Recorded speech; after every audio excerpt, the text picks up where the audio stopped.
Quiet of the night where dreams take flight. Voices whisper softly, shining like the stars so bright. Every heart has a story, don't you ever forget. Let's open our minds, share the journey, no regret. Here we gather, a circle of hope, sharing laughter and tears, we learn just how to cope. Every tale we tell, it helps to heal our souls. In the space of understanding, together we become whole. So let the words flow, let the music rise.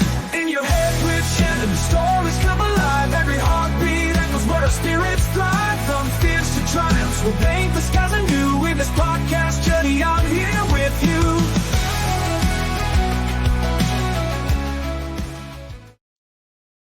Hey everybody, welcome back to In Your Head with Shannon Standiford. Whether you're watching on YouTube, listening in your car, at work, or pretending to listen while you scroll Instagram, I appreciate you. Seriously, thanks for hanging out with me today. So, full disclosure, before we start, this episode has a few technical hiccups. And I mean, by few, Emily's video decided to halfway through, yeah, I'm done, and just peaced out. But don't worry, her audio is still here and crystal clear. So you'll still hear her voice and everything she says, just without seeing her smiling face on the screen for about half the episode. Honestly, the internet can be like a toddler sometimes and just unpredictable and occasionally throws a temper tantrum for no reason. And I know someone's going to message me and be like, hey Shannon, did my screen freeze? No. That's just how this one goes, but trust me, the conversation is definitely worth it. Now, if you've been around the show before, you might remember Emily. She's back, and she's one of the strongest people that I've ever talked to. She's living with lupus and cystic fibrosis, and right now she's working towards getting a lung transplant. We talk about what that process really looks like, the highs, the lows, and how she still finds reasons to laugh in the middle of it all. And for those that don't know, cystic fibrosis, or CF, is a genetic disease that mostly attacks the lungs and digestive system. It makes mucus in the body thick and sticky, so breathing becomes a full-time job. It's brutal, but Emily, she's a fighter. Even when she's talking about hospital visits, she'll throw a joke in there that catches you off guard. She also has got a GoFundMe going to help cover all the costs that come with the transplant process, because, shocker, lungs aren't free. The link is in the bio of this episode, so if you can donate, or even just share it, it's a huge help. Oh, and in exciting news, we've got a new t-shirt coming out for this podcast. And no, I didn't physically make them. I mean, it would look horrible. But my amazing fiance is handling the pressing and the whole rigmarole of all that. She is a creative one. I'm just the guy who says, that looks good. And then she'll mail them to me or mail them to you, and then, hey, boom, you're wearing, again, my face on you. Don't make that weird. Also, I've been talking to some awesome future guests, because this show is all about sharing your story. Your journey matters. Every experience matters, and I'm here for the real, unfiltered conversations. All right, enough from me. Let's get to it. Here's my conversation with Emily.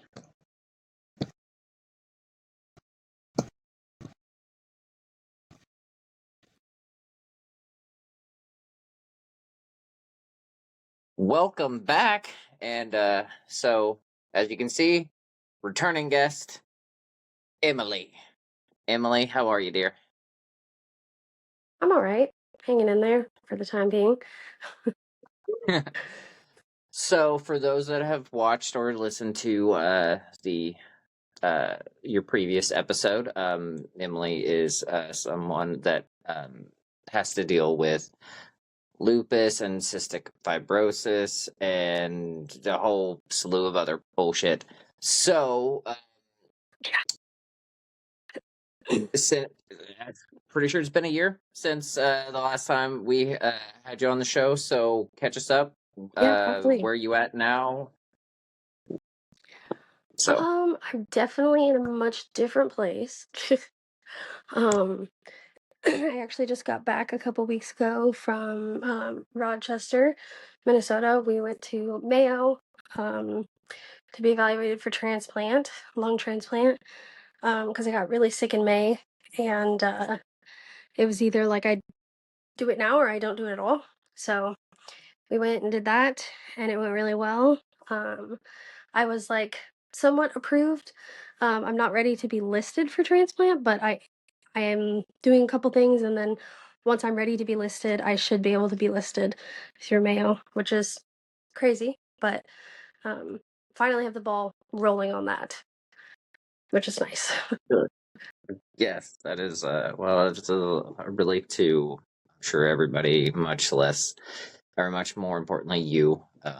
So I guess I'm sure we got there's a lot of things that we can get into, but for those that have never had to deal with it, what goes into the getting on a transplant?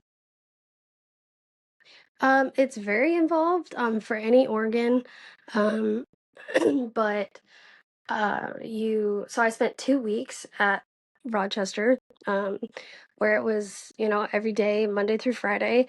We spent at the hospital, getting tests ran, speaking with lots of different doctors, on many different teams, speaking with social workers and figuring out if you're a good candidate. They want to make sure that you're in a place that you can survive a transplant, but also that you're sick enough to need a transplant.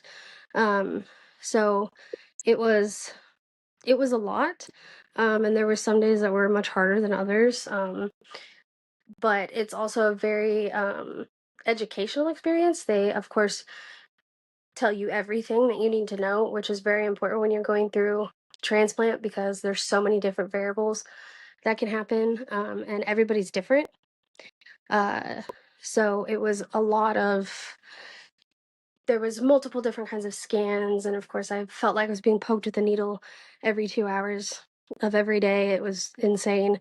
We had over, dozens of consults with dermatology, pulmonology, dentist, allergist, the liver doctor. I mean, it was anybody you could think of we met with, um, because transplant affects the whole body. You go through a transplant, and it's while you're getting a new organ, and now that organ is healthy, it's essentially trading one set of issues for another, because transplant's going to have complications, and it can be very hard on your body. So they have to make sure that your other organs are prepared.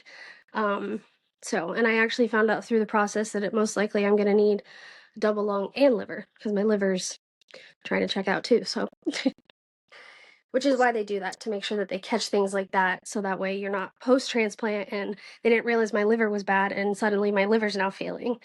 So it's all needed, but it's a lot. Yeah, that sounds like a lot. Yeah. So during that whole process, where like how are you feeling like mentally or is it draining at all? Incredibly. It really all happened so fast. Like, I got sick in May, and they were like, if you want to do transplant, we need to do it now. And I expected it to kind of take a little bit longer. But Mayo was just like, yeah, let's get her out here, let's get this done. So I didn't really have time to process what was happening. Um, and so now now that it's over and we somewhat have an answer, and I have follow up with them again in 3 months. I'm like trying to process it, but it's so much to process because it's just it's been hard for me to put into words, which is really weird. I'm usually very good at like putting into words my feelings, but it's just it's like trying to grieve the life that you thought you'd have and like did not think I'd be here at 25. Um but also be thankful because not everybody gets the chance to have a transplant, or has access to the treatments that I'm getting access to. So it's a whole it's a whole battle. It makes me I've been a little frazzled lately, but I think we're getting somewhere with processing everything, but it's going to take some time. So, I'm sure it is. So yeah. I guess walk us through. So you get all that information. You find out that you're basically approved, but just not yet. Uh, you get home and you have a chance to really just kind of process everything that you were told and everything that you went through. How are you and your family handling all that news? Um, I mean, we have our moments, but I think considering everything that we've gone through the last at least 6 months, um, we're handling it pretty well. Obviously, it puts a strain on everybody when somebody in your family is that sick, and when you have to do travel, like that, um, it's hard. Trying to figure out, okay, we have a place here at home, but we also have to go do this, and finding people to watch our pets and things like that is difficult. Um, but I think that at least the people in our household, we're really good at like being there for each other and talking about things. It's been a little bit harder this time around because, like I said, I'm struggling to like talk about certain things, or understand the feelings that I'm having, so I can't really communicate them. Um, but I really do think I really do feel that everything that we've been through, the way that we're handling things is pretty good, because like it's one thing to be going through it, but it's hard to watch it too. Um, and it's been, I mean, it's 25 years of doing this. I've been sick my whole life, so my family's used to me being sick, but this is more of like um, after everything that happened in May, it was just very traumatic for everybody involved. Mhm. Um, Even people who don't live with us. I know it was really hard for the whole friend group um, when I was sick, and like it's just been, I think it's heavy on everybody, but I think we take it in stride. Um, so when you said you got sick in May, kind of just Yeah. give us a little history on So that. Like what Yeah, so when I got sick in May, my lung function was sitting at about 40-ish, 40%. And I got sick in May. They don't really know what happened. I was getting better. I had been in the hospital for a couple weeks already, and I was getting better. I was on the mend. And within like a 24-hour period, I was in the ICU. And I don't remember several days because I was so sick. My white blood cell count was basically zero, and my lungs were um, failing, like full blown. Like it was, they had put me on BiPAP. They thought they were going to have to intubate me. They were trying not to intubate me because they were worried they got me intubated. They weren't going to get me unintubated because of how sick I was. They ran all kinds of tests. They did a bone marrow biopsy thinking that I had some kind of possible lymphoma or leukemia going on. That came back completely inconclusive. Nothing seemed to be working. They ended up giving me, I think, like 4 units of blood, and they started me on like a shot that they would typically give to like chemo patients, that helps boost your white blood cells because they just would not go up. Once I started receiving that shot, I did slowly start to improve. I was able to come off BiPAP, but because I got so sick, I was in the ICU. I was bedbound for days. Um, I couldn't get up out of bed on my own. So I was, I lost um, 20% of my lung function, um, which was terrifying. And I had to, I'm still working on getting my strength back. And there's some that I'm not going to get back because it completely damaged and it's gone. I am stronger than I was after this whole debacle, but it was really hard. I had to, basically relearn to walk, and like it was it was intense. I've been very sick in the past, but that's the sickest I've ever been. My doctors did not expect me to pull out of it. I don't think anybody did. I didn't think I would. So, um with that, that's when they were like, if this happens again, you don't have any lung function really left to lose here. So we need to get you out for transplant if that's what you want to do. So we kind of knew going into transplant that I probably wasn't going to be quite sick enough to list. Your lung function has to be below 30. And mine is, I got it right back to 30. So it's at 30. So once it falls below that, then most likely I can be listed. But I'm not quite there yet. I'm like this close. I mean, the goal is to You still know, hopefully prolong, you know, as long as I can without transplant. But it's the weirdest thing because, I want you to be healthy and I want you to be okay and I want you to be able to get the things that you need to survive. So it's weird for me to think, God, I hope your body just starts to suck a little bit more so you can get on the list. And it not yeah, sound weird. yeah. So, It's I definitely d- like I've had a lot of people when I tell them like I'm not quite sick enough, they're like, "What do you mean?" And I'm like, "I right? know. It's shocking for me too. I know." Which So has been when another the hard problem. doctor was, yeah. So when the doctor was telling you that if shit happens again, you may not be able to like pull out of it. Uh, does that worry you at all? Is it scary? Like, Yes, are you not petrified right now? Are all you, the and you're time. just masking it together? Okay, okay. All the time. It definitely like going to Mayo and getting someone approved. Like I said, there's a couple things that I have to do. Like I have to come off of a couple medications and things like that because you can't be on them for transplant. Finish out some vaccinations, things like that. Um, it's been a weight off my shoulder to know that like if that does happen, we have Mayo. We have that like okay, this has changed. Now I do need a transplant like right now. We have Mayo to fall back onto. Whereas like before I was evaluated, I was so scared that like, oh my gosh, if I catch a cold right now and it turns into pneumonia, I'm screwed.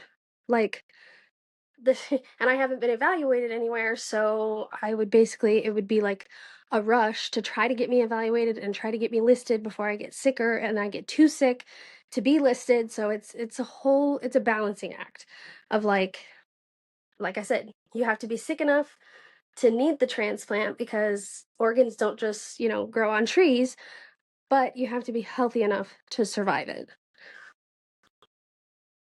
So it's a whole it's a little intense when you that we have folders and folders and folders of paperwork that they've given us. 4:16. That's just crazy. 4:17 p.m. My watch is talking to me. I don't know why I did that. Oh yeah, electronics. They want to be part of the show too. It's Yeah, groundbreaking. weird. Hmm. Okay, so when you're traveling to Mayo, and actually whenever you're traveling to Ohio for that lupus walk that just ended up just being a reunion. Um, Yeah. travel. How do you travel and be comfortable? Um, it's difficult. Um, Thankfully Mayo isn't too far. It's only about a 5-hour drive. So that's really not bad. So typically, it's the worst part about traveling for me at least is all the stuff I have to bring.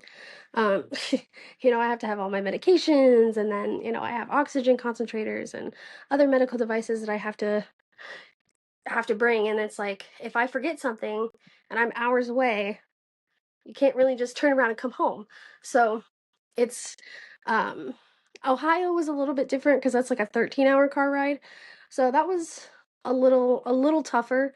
On the way down there though, I ended up sleeping like the first half. Um the way back I was actually pretty sick, which sucked.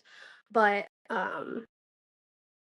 I did pretty well, I would say. Like I didn't drive much, but um I do okay sitting in the passenger seat. I just have to make sure that I like get up and stretch my legs every once in a while, otherwise I feel like they're gonna fall off. But I did It's okay. fair. I can't fly right now. I'm not cleared to fly, so like I have to drive everywhere, which isn't terrible, but Sucks.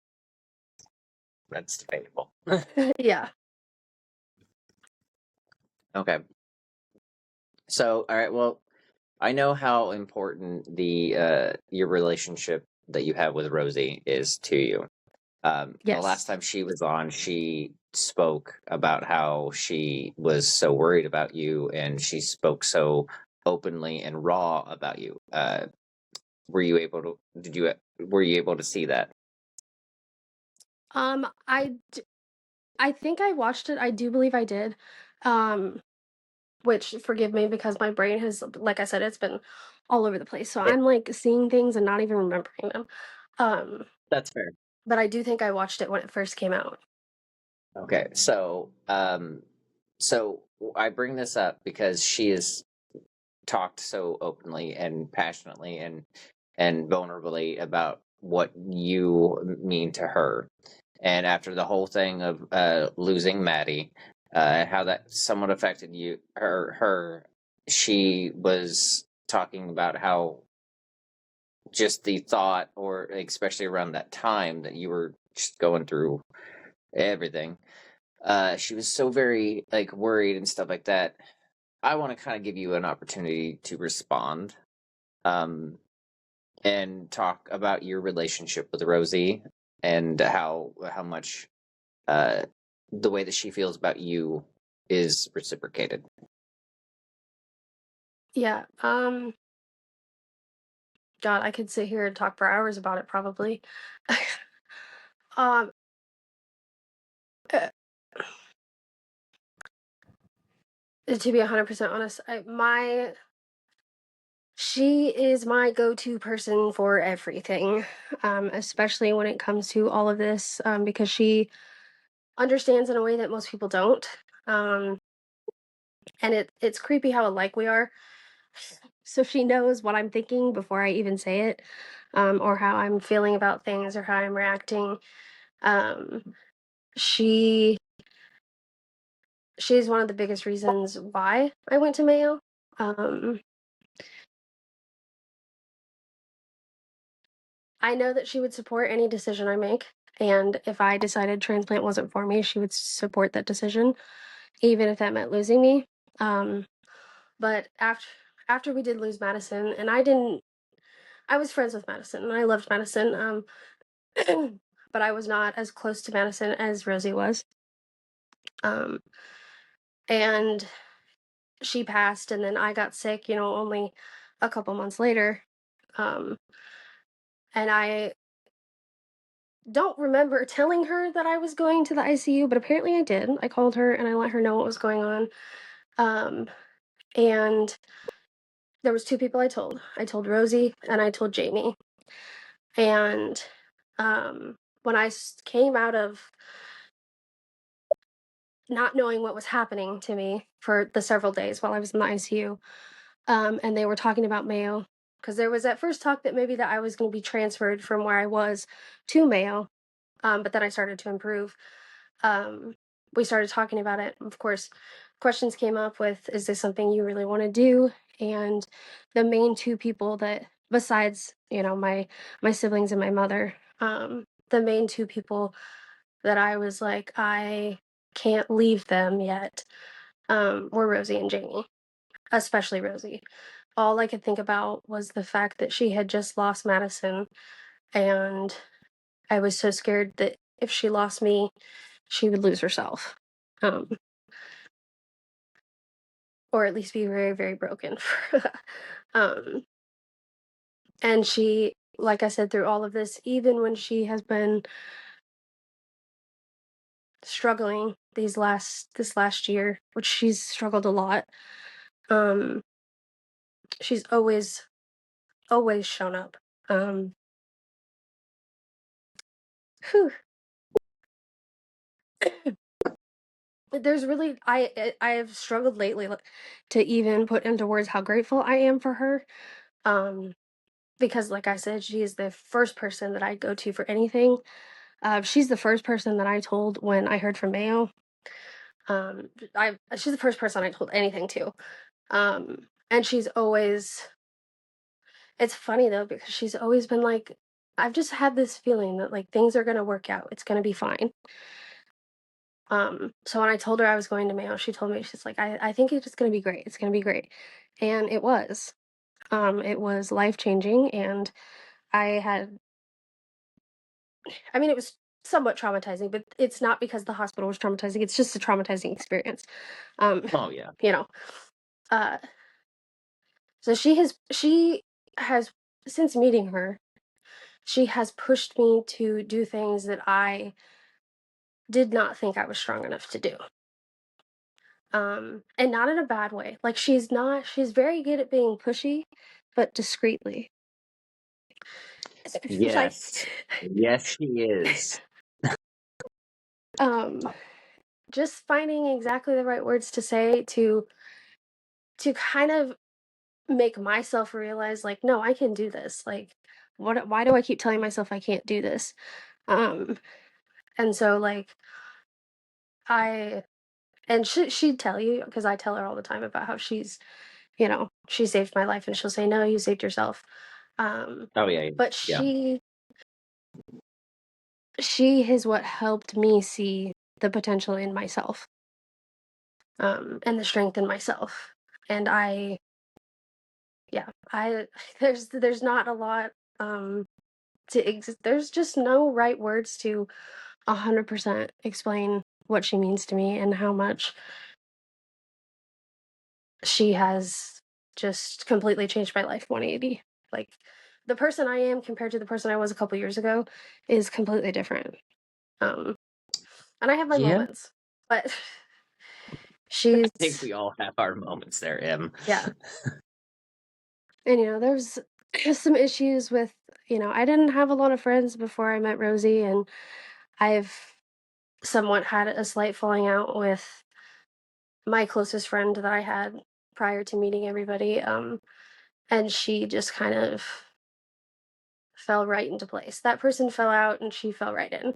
Um, I thoroughly believe that people come into your life and are there for as long as you need them, for yep. whatever you need them for, and it's never a friendship or a relationship that you have to kind of force. These are just relationships that they just get you, and I And see it all the time whenever yep.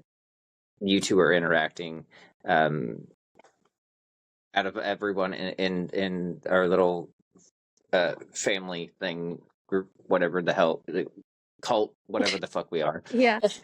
um, I there's always like there's always the two people, like you could always look and see who actually clicks with who more. I mean, it's not like like we're not like we it's not like we all have like everything in common and we all just like bond like really well. I mean, we're all like a family, and within a family there's always those siblings or those Yeah. cousins or whatever that just like fit, like, those, they're oh, what's the term, thick as thieves kind of thing, and that's you and Yep. Rosie. Like I see it all the time. Like I get along with everybody and I love every one of you guys, but the relationship that you and Rosie have is definitely a big sister little sister kind of thing. 100%. And so it's always like I wanted you to be able to respond to what she had said, and how like her reaction whenever she was talking about things, and you had got brought up. But I also had two ulterior motives. One was I can't have an episode where somebody doesn't cry, so you check that one off. And two, when she watches this, I know and you know how much she hates people talking and praising her. Yes, she does. So this was kind of my way of just Yeah. poking the bear. It's and like it's not even just the fact that she's given me herself to have support, but I have, all of you guys now too that have been better than some of my blood family. Um, like when I first met Rosie, it was actually when I was evaluated for the first time I was evaluated for transplant at the center that I currently live by, and I was denied. And so I was in a really like not so good place, and I had made up my mind then that I didn't want transplant, um, that I wasn't gonna go through another evaluation, and I didn't want to deal with it. Um, and then, and I kind of felt that way for a long time. It only really changed in May when I got really sick.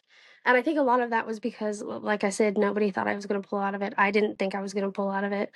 Um, and so I really got a slap of reality where it was like, oh, hey, like, you're actually dying. Like, this is real. Um, and so that's when I like really realized, like, okay, I'm not ready to leave these people yet. Um, and I think that at least I know for me that if I was done, um, I wouldn't be scared to die. And I'm still scared to die.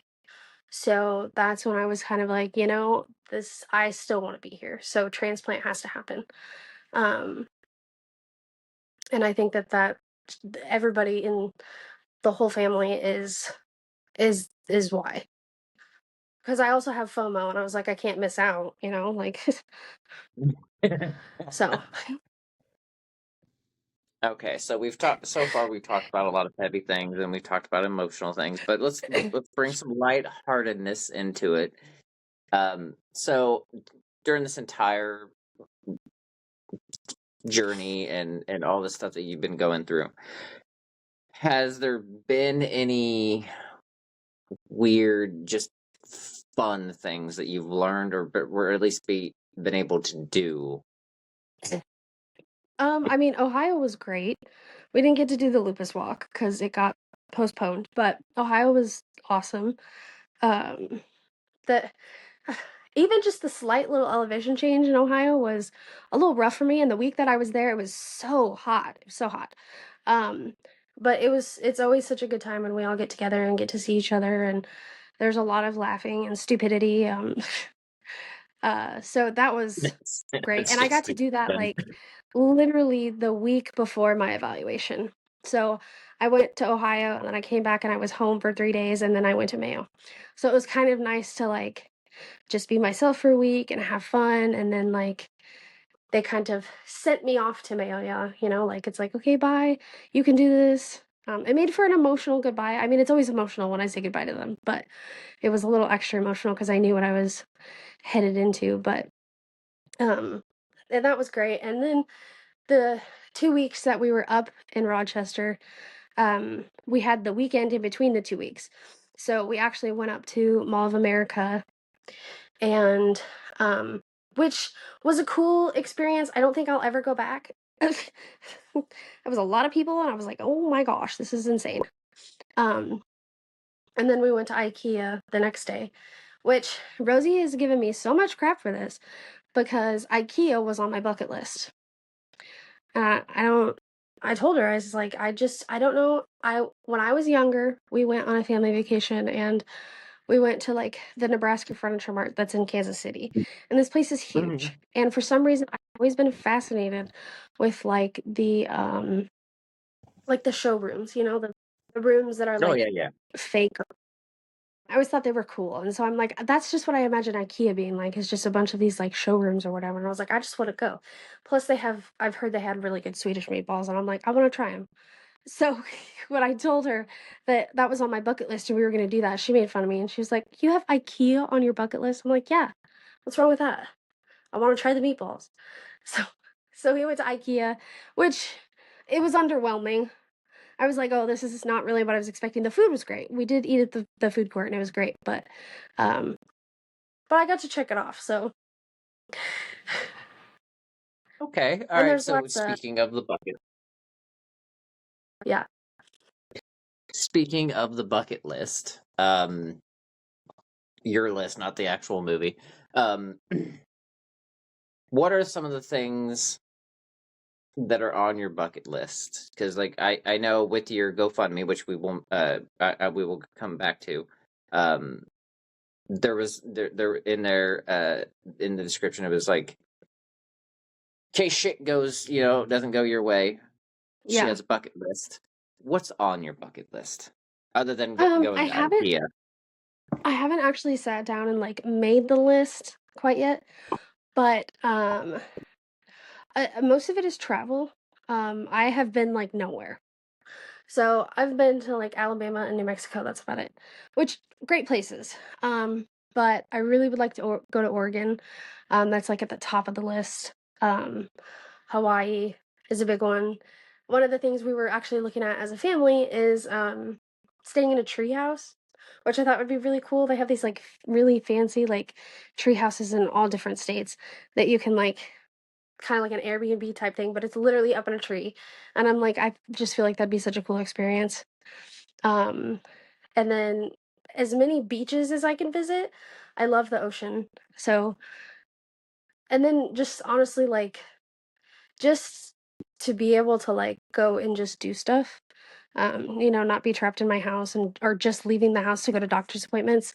Um, just to enjoy life, is my big thing, you know? Yes.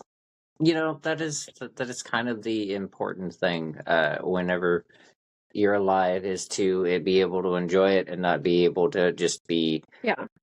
chained to your house because you're sick. So um Yeah.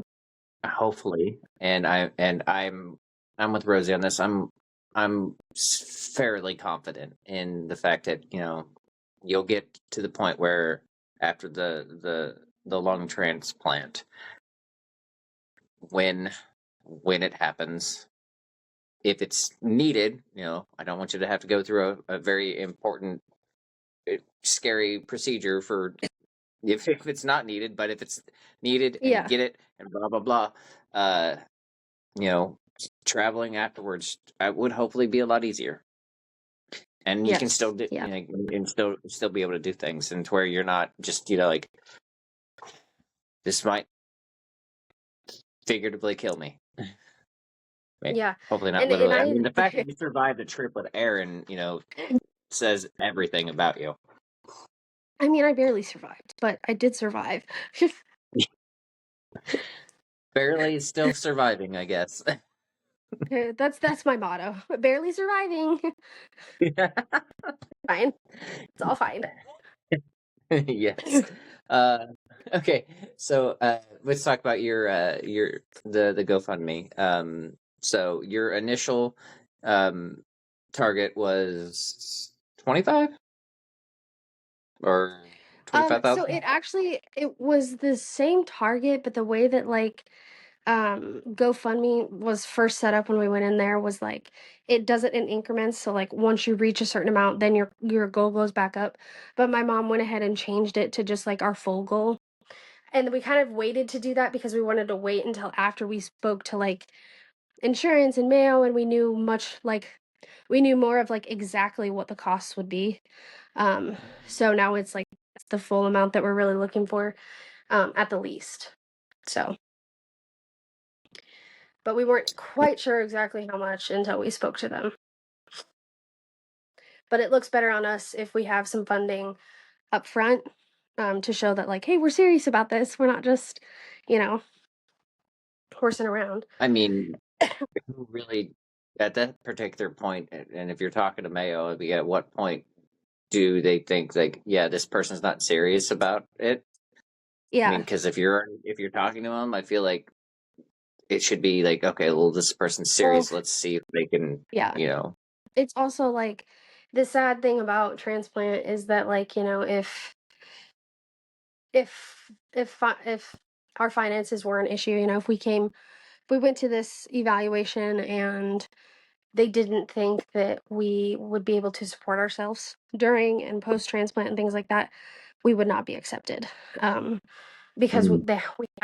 they have to make sure that we have support in all areas, to ensure that transplant goes smoothly, um, and that I'm not gonna put myself into complete debt and be homeless and walking around with a new pair of lungs. Like that just doesn't really work. So At it's this, shitty and it sucks, but they have to look at every aspect of your life. your mental health, your physical health, your finances, your support. Like, if I didn't have, my mom, they don't let you go to transplant appointments by yourself. You Mhm. have to have a care with you, especially because, like, after you get discharged post surgery, you have to have somebody with you for 90 days at all times.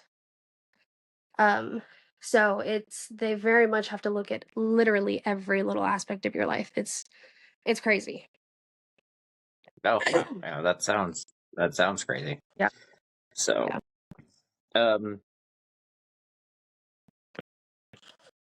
what are trying to think of how I want to word this. Like I had mentioned about how it sounds weird and feels weird, hoping that you get sicker to get like emotionally and mentally. There's always two different things, but like emotionally, are you prepared for? Are you preparing yourself for both situations? Like if you never get it, or and when you get it? Yeah, for sure. I don't think that like any person can go into a transplant being 100% prepared either way. Um, because it comes with a lot of uncertainties and nothing when it comes to um health or surgeries or doctors or test results um is a guarantee. So, even if I get listed and I get new lungs, I could come out of surgery and those lungs could fail almost immediately. So, it's very much you have to go in with hoping for the best, but expecting the worst because sometimes the worst case scenario happens. And I tend to be the 1% of, they're like, "Oh, we don't ever see that." That's me. So, I'm usually pretty good at trying to manage. um it's hard because there's been so many times where, like, I've put 100% of my hope and faith into something, and then it hasn't worked out, and then I'm completely crushed. So, it's trying to find the balance of, like, putting hope into it and being like, "This will be good," but also being like, "This might not happen," or, "This might not go the way you're expecting it to." Um, but then also you don't wanna be negative because you don't wanna, like, manifest the negative shit and be like, "Well, this is gonna go terrible." Because if you go into it with a bad attitude, it's gonna go bad. Like, that's just how it is. Um, so it's finding that balance of, like, you know, as Rosie and I call it, managing my expectations. Yeah, yeah. So, you had when we were talking about the GoFundMe, and I'll put the link in the bio of this episode. Um, if you can, explain to people that why them donating would be beneficial. So donations are going to go for so once I for now, until I'm listed, I will probably be seen every 3 months at Mayo. And what that means is that we have to travel to Mayo every 3 months. We have to find a place to stay, which we have to pay for. Insurance will cover a little bit of our um, lodging, but not very much. And then we have to drive there. We have to have a car down there. So gas, travel, a place to stay, food, missed wages because there'll be times where my mom's gonna miss work because she has to be present with what's going on with me.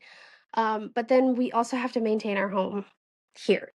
So in Nebraska, we have to, we have rent, we have bills, we have to maintain our household here. And then once I am listed, it becomes even more involved because anytime things would be going on with me, if I need to be in the hospital for a lengthy period of time, I have to go all the way to Rochester to be admitted while I'm waiting, um, which then would mean more travel for my mom because she'd have to go back and forth more often.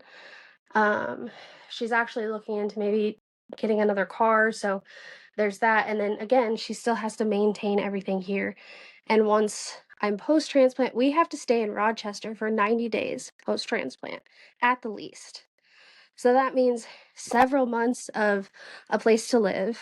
You know, bills down there, for a place to stay, food, all that kind of stuff. Her missed wages because she'll miss a good chunk of work for my transplant, because she'll need to be caring for me. And then, but still, like I said, have here because once, they clear me, I can come home, but there's going to be a good while for the very least amount of time, 90 days, that we will be in Rochester having to maintain two households and my mom not have an income. And then travel is just, well, everybody knows travel is expensive. Obviously, yeah, especially these days. Yes. Yeah. Okay. So it's gas and all that kind of stuff. And without those And things, if I can't travel, if they won't give me a transplant. So it's yeah, I hate to be like it's life or death, but it is. It's life or death. Like, I have to raise these funds so that way we have the means to, and I'll be very blunt about it. Somebody has to die for me to live. And so I have to make sure that I am in the best space to take care of this organ that I'm being given. And get as much out of a new organ as I can. And if I don't have the means to do that, that's not it's very much as like if you don't have the means to do it, they have to give those lungs to somebody who does because they don't want to waste organs because they don't, like I said, they don't grow on trees. It's complicated. yeah. And organs are, especially lungs, are very hard to find. They have to be the right size, they have to be the right blood type, like, and so many people smoke and vape and all that kind of stuff, like, so it's just you have to have every aspect of your life has to be pretty clean. Like you got to have good good standing grounds on everything. Yes. Okay. And I will say this: uh, uh, whenever you do donate, there is always an update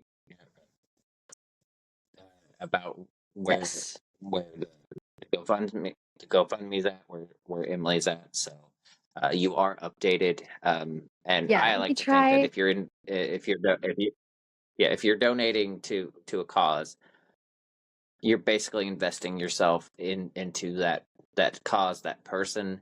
And I was already invested in you anyway. But so, but at least with the GoFundMe,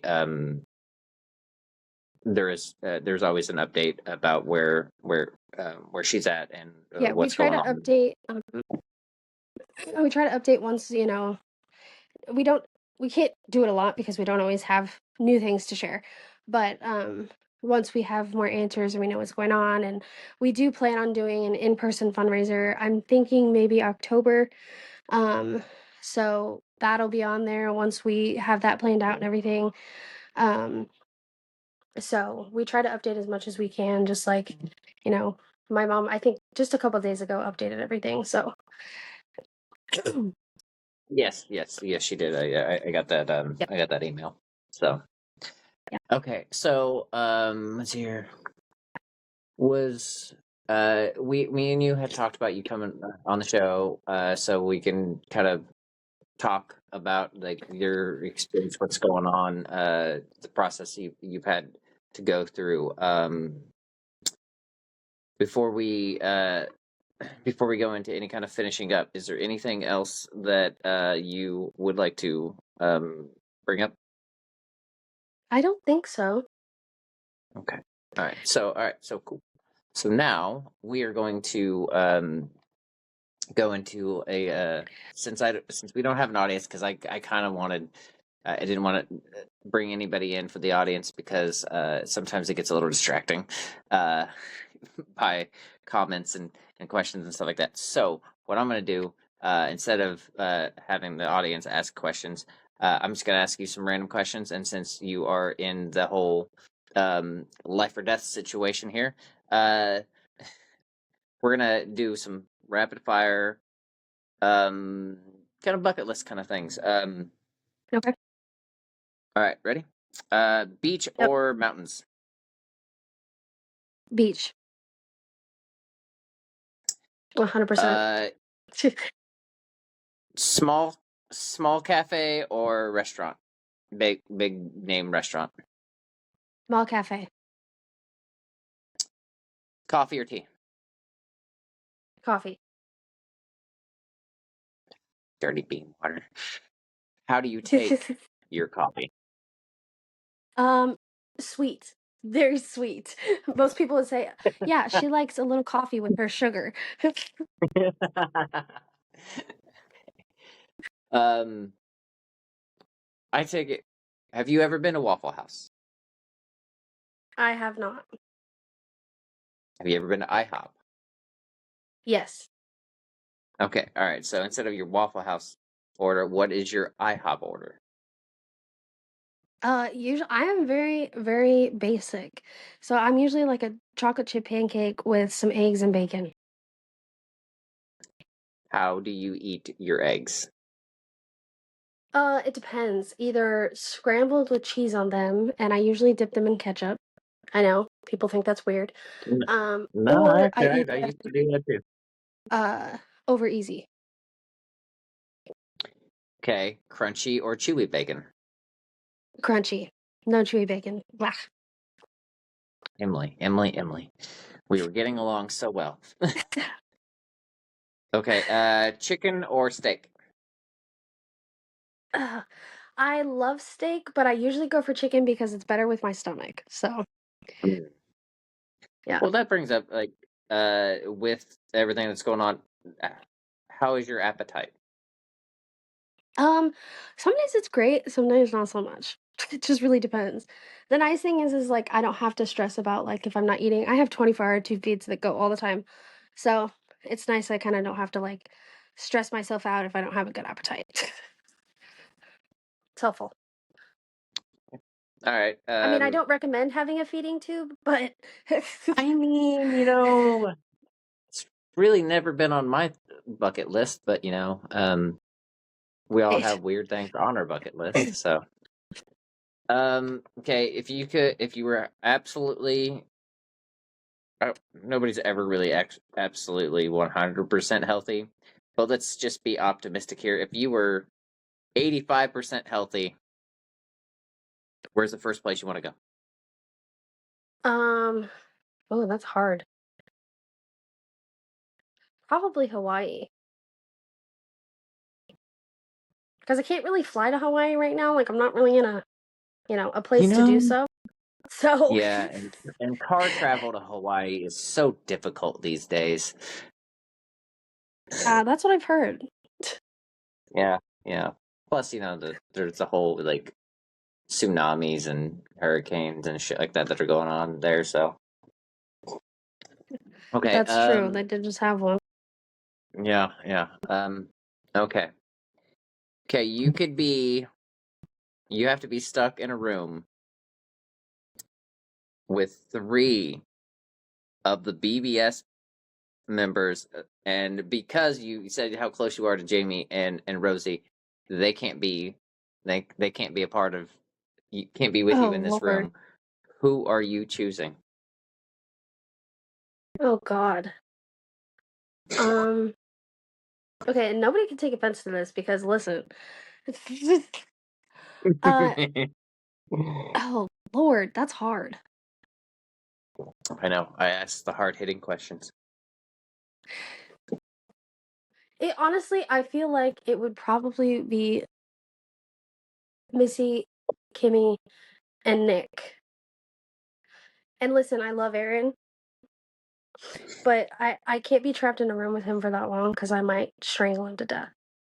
Love you, Aaron. I love you so, so very much. So much. But trapped in I a room with you for a long period of time may I not end feel well like for that's either of just a us. given. I think all of us would we love Aaron, But like, but I don't know if I can be I don't know how you survive a car ride with him, much less be stuck in a room with him. So I feel like I feel like me,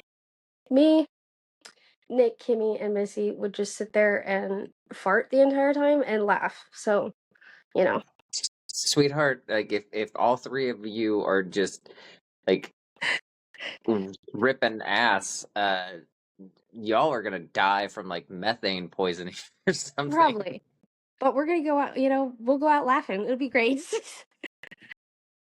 Yeah, yeah, yeah. Well, towards till the end when someone's like, "Oh shit, oh dead." Okay, all right. So you have to in your condition, you have to have a sense of humor. I'm assuming to Oh yeah.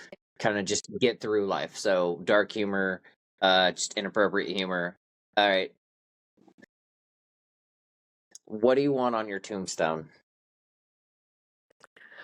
Oh, Let's see.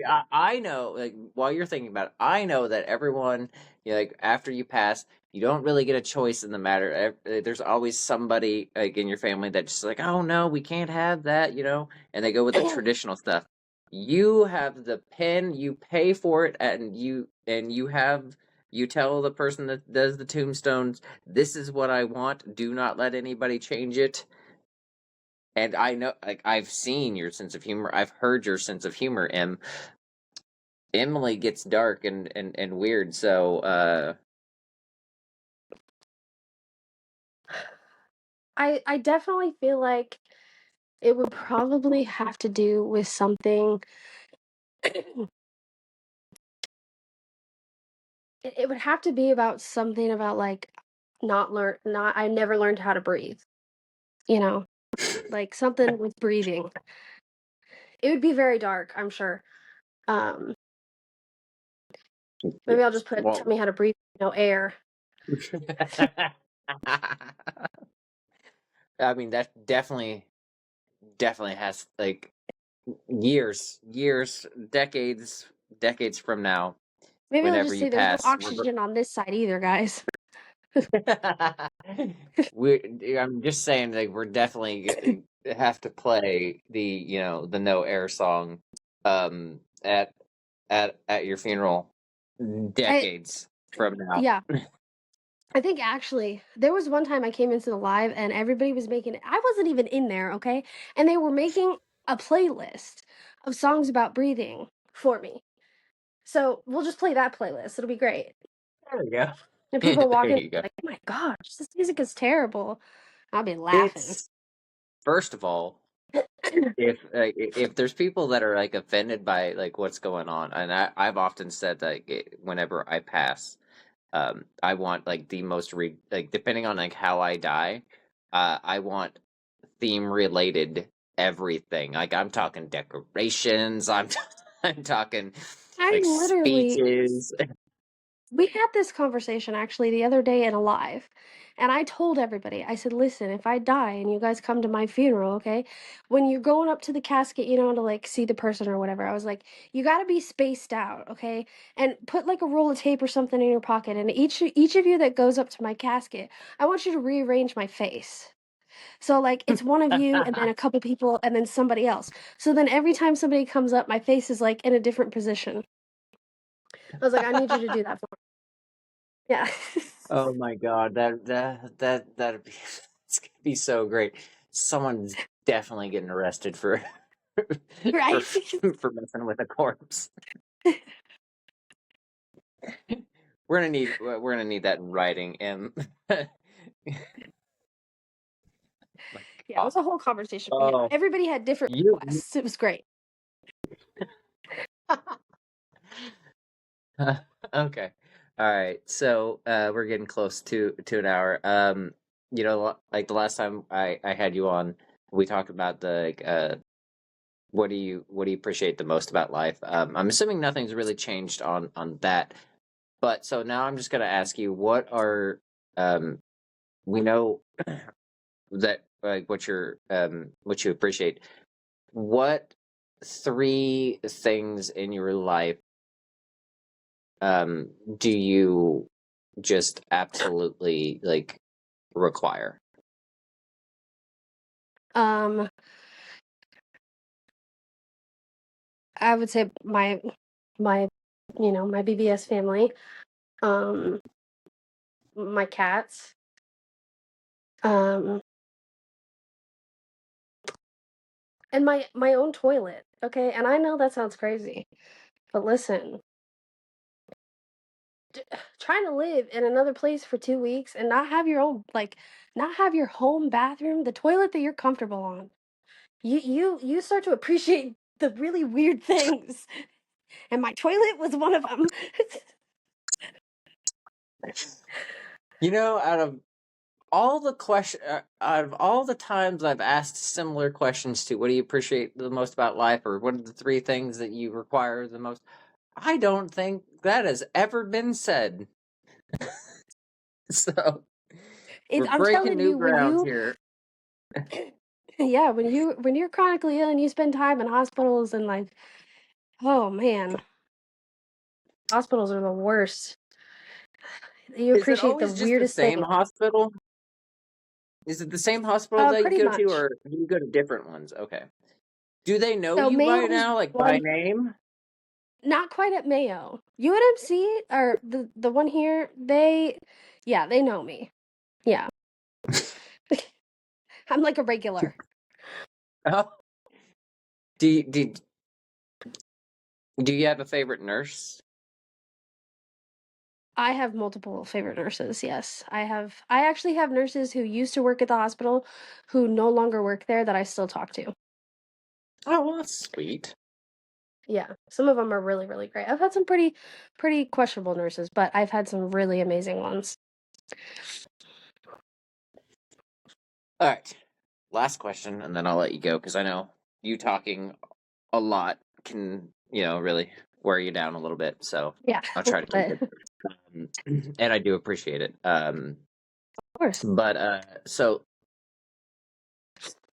with this entire journey and this entire battle that you're going through, what's the most important thing for you to feel, to learn, to um just experience? What's the most important thing for you to do all that, or going through all that?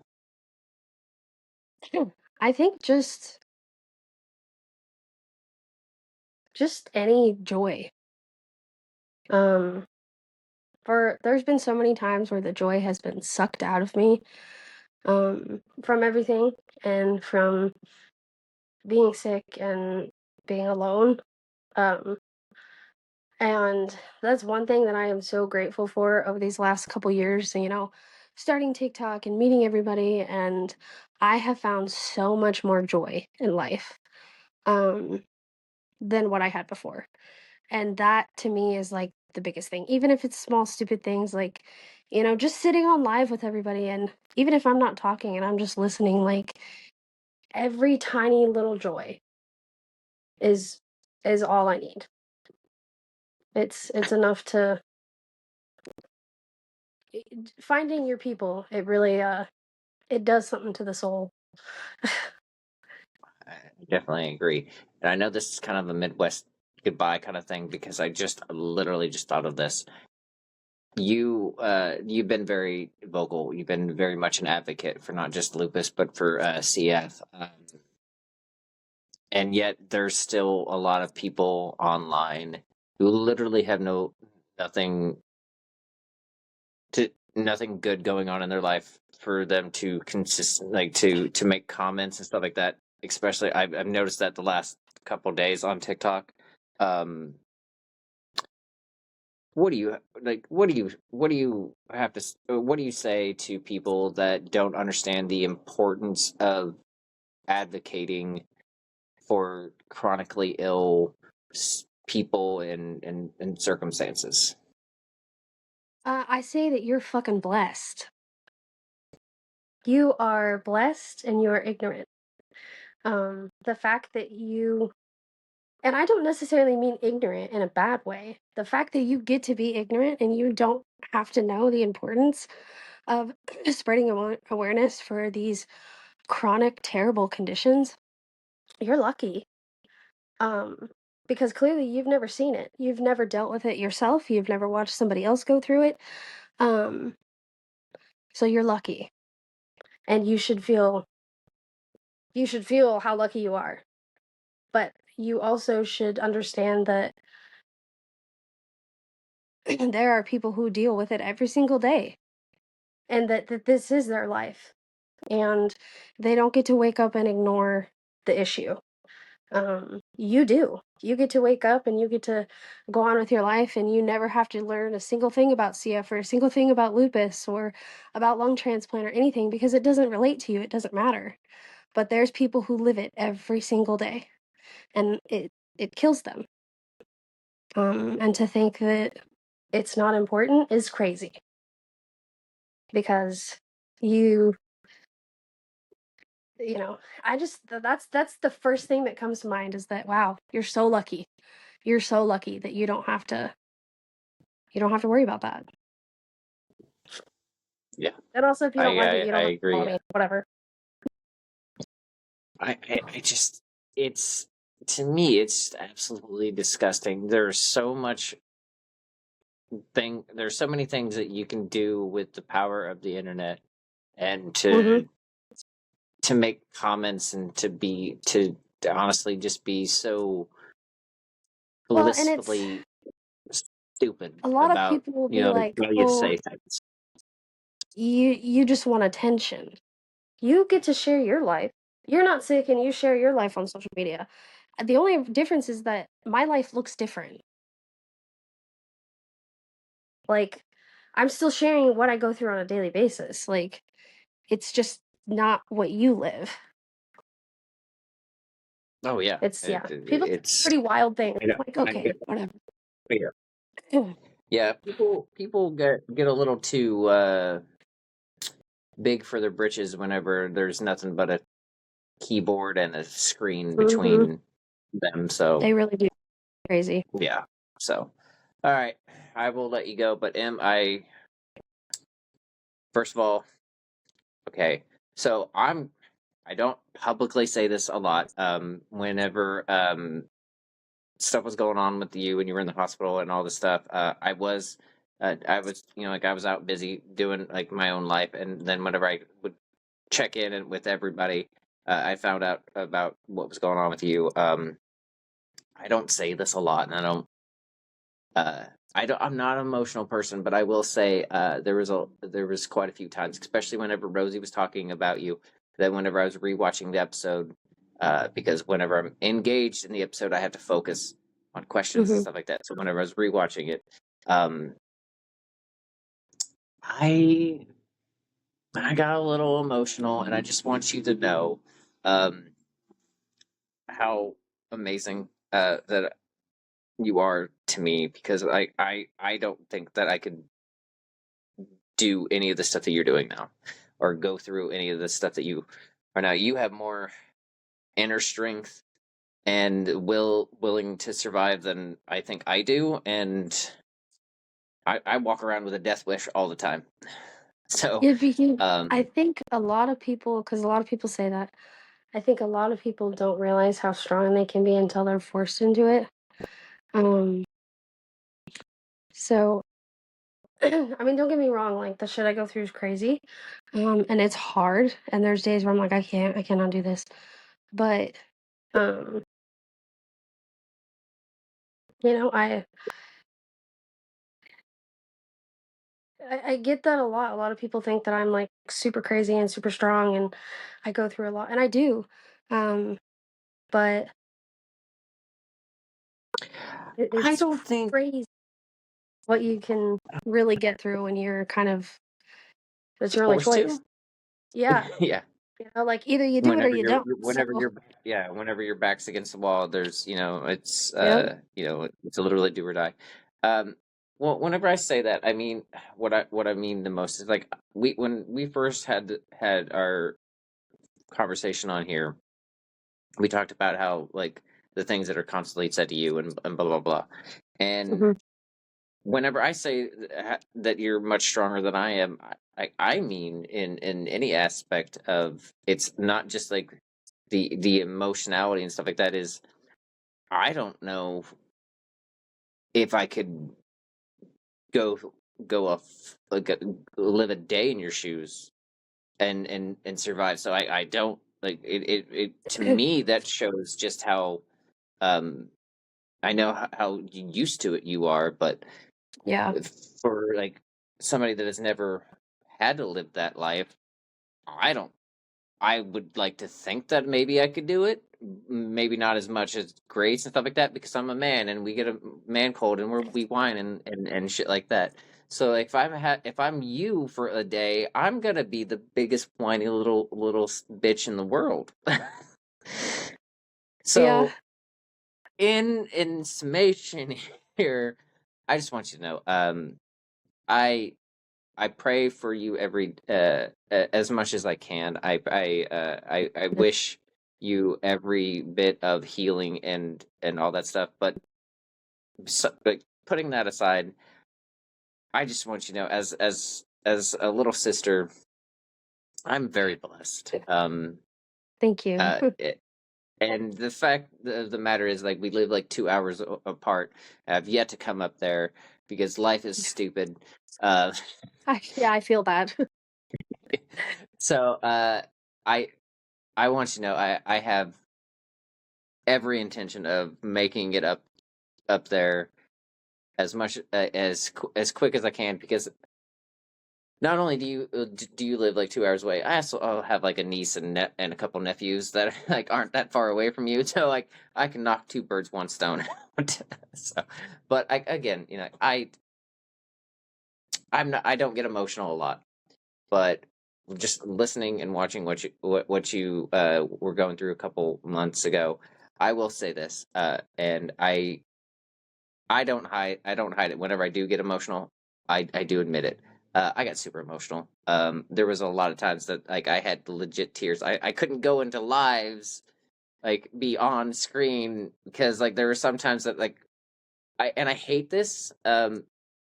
Whenever you or Rosie or someone I know is like really sick, I can't look at you guys because I know you guys are just or you girls are just trying to just live and just have fun Yeah. and just bullshit and stuff like that. And I'm over here like this bitch over here could be dying and I can't look at her in the eye.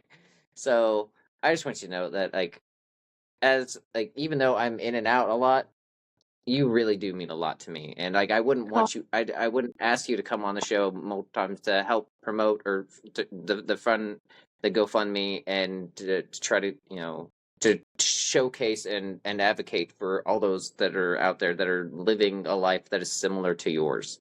mhm. If I didn't care, so I just want you to know Yeah. how much I love you, and I'm gonna we're gonna end this episode real quick because I'm gonna start getting emotional again. All right, I love you. Thank you for I coming love you. back. Thank you for having me. Anytime you want to come on, maybe I can get you and Rosie on, and I can just watch you two That would be compliment each fun. other, and you guys Oh God, that would just get make each awkward. other uncomfortable. It would be great for me. For you, yeah. Might just be the one person that watches that episode where I'm just like, this is great. What do you love about her again? No, your turn. You're right. Yeah. So, all right. I love you, Em, and All I'll right. talk to you later. Love you. Talk to you later. What's up, guys? In Your Head with Shannon Stanford is a podcast where Shannon talks to everyday people with everyday problems. Everyone has a story, and every story should be told. So you listen right now to Shannon's podcast on Spotify and many other places, y'all. Come on, man, be the light. Peace. All right. That's going to do it for this episode of In Your Head with Shannon Standiford. Yes, you weren't imagining things. Emily's video did completely yeet itself out of the chat halfway through. 1 second she's there, next second she's gone. The audio, perfect. And honestly, her voice tells the story just fine. We laughed, she cried, might have cried a little bit too. Just another one leaking tears from their eyes. And we learned a lot today, didn't we? We learned what it's really like to be on the transplant list, how draining it is, how much it takes out of a person physically, mentally, and emotionally. That's just not something you hear about every day, but it's something that we should. If you like this episode, share it, leave a review, tell your friends, tell your enemies, heck, tell that one neighbor who mowed their lawn at sunrise. They clearly need a new hobby. Oh, and the show might be teaming up with a local business soon, which is pretty exciting, but thanks to them for even thinking about working with us. Support local, it matters. And before I let you go, quick story. Stopped at my local coffee shop the other day, and the barista goes, I saved you the last blueberry muffin because you always look like you need it. I don't eat blueberry muffins, so I think she totally got me mixed up for something. But I'm not sure if that's kindness or her way of saying I look like I got hit by a bus before caffeine. Either way, I took the muffin. So here's a reminder, you're amazing. You made it through another day. You laughed with us, you maybe cried with us, and hopefully took something from this conversation. That's what it's about. All right. Until next time, take care of yourselves and each other. And always remember, everyone has a story, and every story should be told. Hello, good morning, Shannon. How are you? This is Amy Acker. I just wanted to say congratulations, 5 years on your podcast. That's so awesome. Yeah, I can't wait to take a listen. Just wanted to congratulate you on 5 years with the In Your Head with Shannon Standiford podcast. It's so incredible, and it's so important to open the discussion about mental health and have it be part of the dialogue and part of normal life. And it seems like you're doing your part to make that happen. So thank you. And yeah, congratulations again. I hope you have a wonderful day. Bye.